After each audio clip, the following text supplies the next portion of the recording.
Good morning, everybody. I believe you have a sound night last night, and I believe you are blessed from the message we received last night. Today is another day, and it is a day that the Lord has made for us to rejoice and be glad in Him. The second day of the convention.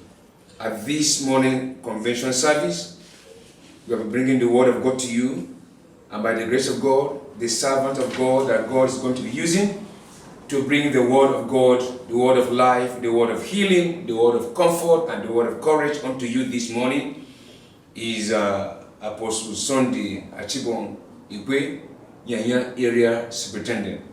And I know that he will bless as he ministers the word of God to you in the name of Jesus Christ. God bless you. Viewers, praise the Lord. I am delighted to stand in your midst to deliver the message that the Lord has assigned me to give it to you at this point in time. But before I give you what the Lord has sent me for, shall we pray? Father, we want to thank you this hour. We give you glory this morning that you have made it so wonderful, so bright for us to gather together as the people of God. We bless your name, Father, be thou exalted in Jesus' name. The hour has come, Father, to deliver your word to your children. Lord, I pray that the Holy Spirit will have his way. Lead us as we preach your word to the glory of your name, in Jesus' name. Amen. Viewers, I am here to give you the word of God on a subject that says the signs of his coming. The sign of his coming is about the second advent of our Lord Jesus Christ. And we can also equally see the sign of his second coming as the sign of the end time. That is the signal that the Bible has promised, has told us about. Things that, events that will take place before the coming of our Lord Jesus Christ. Our text shall be found in the Gospel of our Lord Jesus Christ according to St. Matthew chapter 24, from verses 3 to 13. But before then, I want to give us terms of divinations. Few terms of divination about signs is coming and end time. Sign means a visible mark intended to convey a message. And it also means visible things to show or prove about certain events. That is to say, there are certain things that will take place. And the things that we are seeing in this world are those signs is conveying a message to us that Jesus is coming very soon. And another word there is end time. End time means the origin of the word apocalypse in Greek. This referred to as the end time, later days, end of the days, end of the world, end of the ages, last days. And there are so many Bible verses about that. Acts of the Apostles chapter 2 verse 16, 1 John chapter 2 verse 18, Hebrew 9:26, 1 Peter 1:20, Hebrew 1 verses 1 to 2. And also we have the book of Daniel and the book of Revelation, especially that says something about the second advent of our Lord Jesus Christ and those signs that follows. And we want to look at it that about signs of the end time is second coming have to do with one, the things which are. What do I mean by that? There are certain things, so many things that are happening now in our world today, which the Bible have already told us. And those things that are happening now is the sign about the end time. And secondly, there are things that are coming day after. Day after means even what we are facing now, what is happening now in the world today, in the global, there are other things that are still going to happen as a sign before the arrival of our Lord Jesus Christ. And we will now look at the coming of our Lord Jesus. Under this sign of the end time, we are going to divide it into 4 parts. Number 1, from the biblical aspect. What do I mean by that? That is the spoken word. What does the Bible say about the end time? About the signs. Number 2, we'll talk about the visible world we are into. That is the events that are taking place in the world today. Number 3, we'll talk about the environment. The environment, that's what means is that what you see every day, every year. Number 4 is yourselves, myself, the experience we have in our environment. And the number 5 is your choice. At the end of discovering all these signs we are about to discuss, what will be your choice? It is then you will now make your choice either how to prepare yourself for his second coming or not. But therefore, I want you to know that the book of Matthew chapter 24 has told us about these signs clerically. And I want to tell us those signs that the Bible has spoken as I have given you the 5 points. I want to summarize it in 2 ways. Number 1, under the signs of the time, there are things that shall lead to his coming. That means our Lord Jesus Christ. Number 1, we should discern the sign of the time. Matthew chapter 16 verse 3b and 2 Peter chapter 3 verse 3 to 4. But in 2 Peter chapter 3 verse 3 to 4, it's talking about that in the last day where people shall be scoffers and walk after lust of life. And 2 in verse 4 is talking about people are asking questions. People were asking questions and said, where would it be the coming of our Lord Jesus? That's to say, people have not yet known the sign. Think about the sign. Have time to study about the sign. So it is experience that all of us should study about the sign and have it in mind. When we see things happening, we should know that that is the beginning of his coming. Number 2, we are going to talk about greatly increase in learning. Greatly increase in learning. What does that mean? The world today, you can see the technologies today, our scientists and everything, the way they are going in now, the way they are inventors, the way they are inventing things is more than what we saw when we were small, when we were young. And then also you can see that preaching of the gospel has taken a different shape and a different manners. That to the extent that in preaching the gospel, the entire world now possible, we can preach through radio, television, gospel magazine, and etc. Number 3, gateway in natural disaster. Disaster everywhere. Like earthquake is happening everywhere in so many countries in the world. And number 4, we are talking about the wickedness, the greatly increased wickedness and war. Wickedness and war is happening in the whole world everywhere. Number 5, rampant of homosexuality and lesbianism in the end time. This has been the theme of the day. In everywhere in the world, it has been the theme of the day. And this is the thing that has to do with the sign of the end time. The Lord will deliver the church from all this in the name of Jesus Christ. Number 6, great falling away from true faith.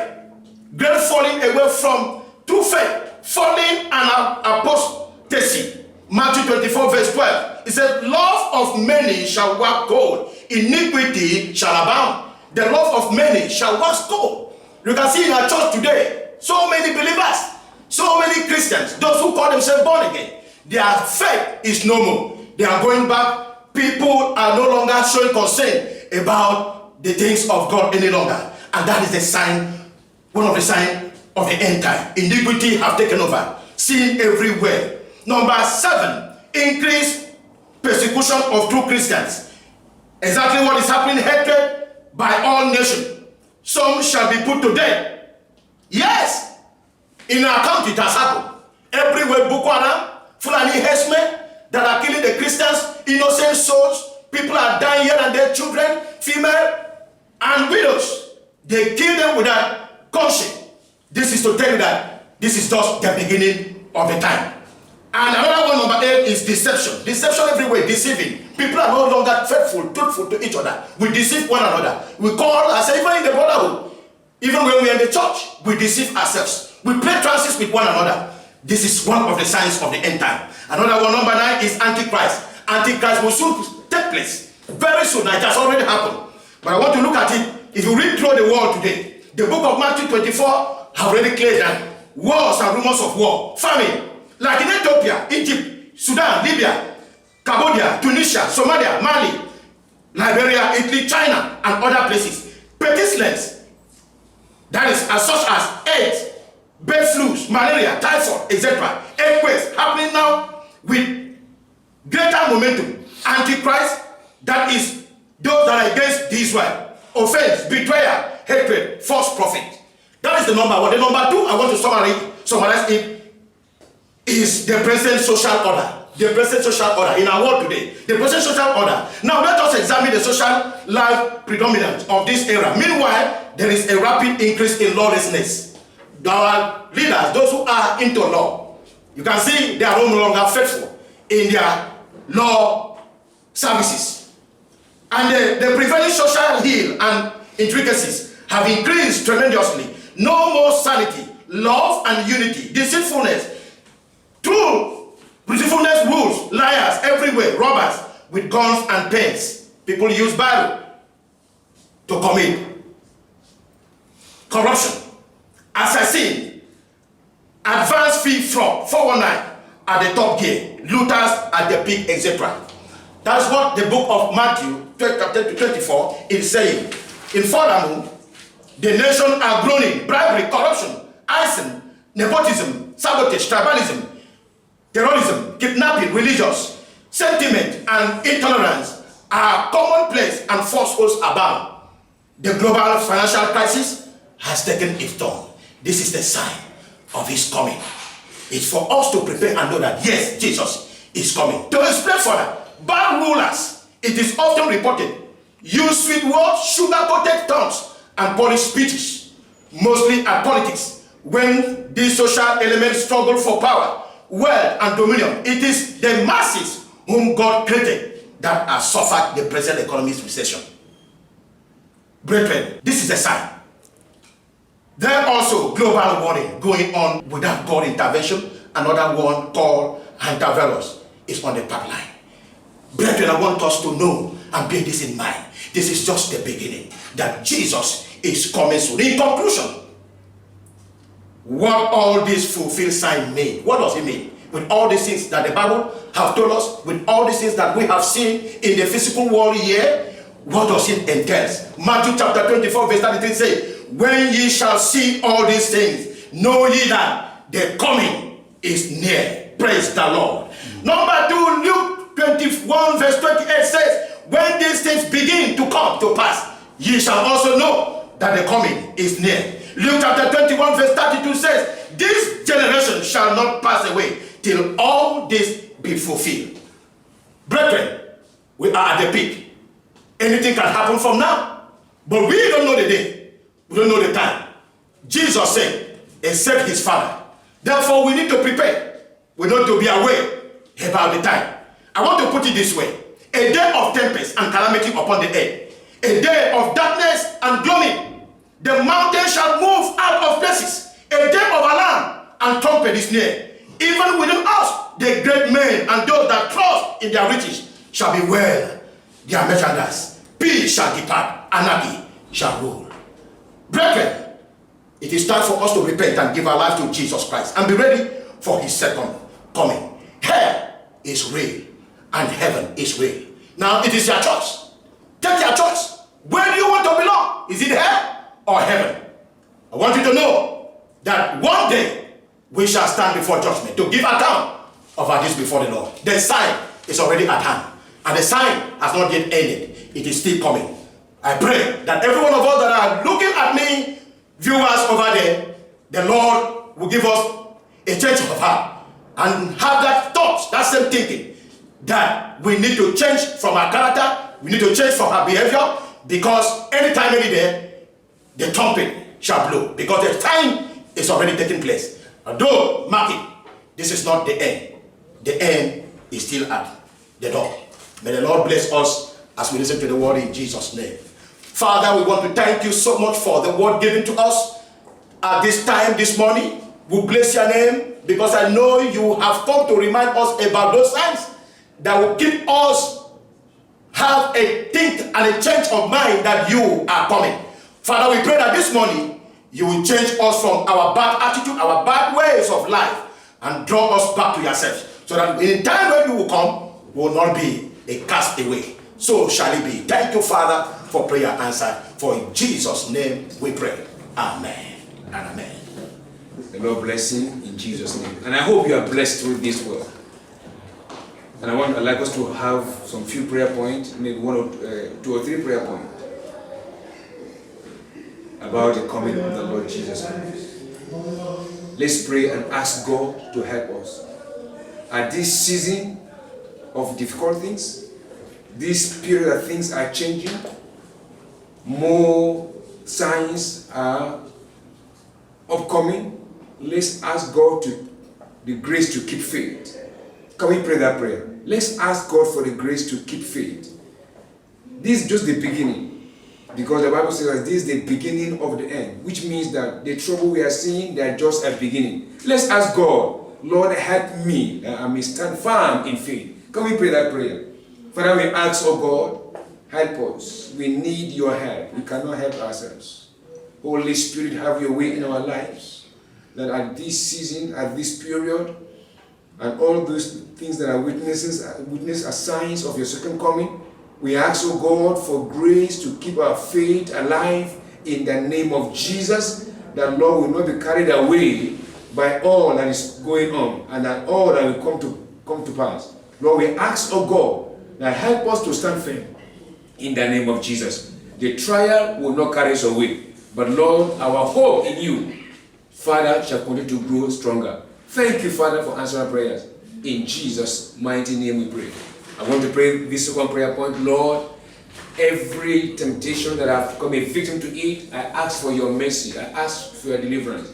Every temptation that I might have fallen a victim, Lord, I ask you today, grant me your mercy. Father, in the name of Jesus, every temptation we might have fallen into, Lord, we ask by your great hand, stretch forth your hands of mercy upon us, that Father will be free from such temptation. Lord, we ask of you, in the name of Jesus Christ. Father, we ask, oh God, that let the Holy Spirit keep guiding us, keep leading us. Help us, oh God, to overcome trials. Help us to overcome temptation. Even the one we are passing through right now, we ask for grace to come out of it, and we shall give you all the praise. In Jesus' mighty name we pray.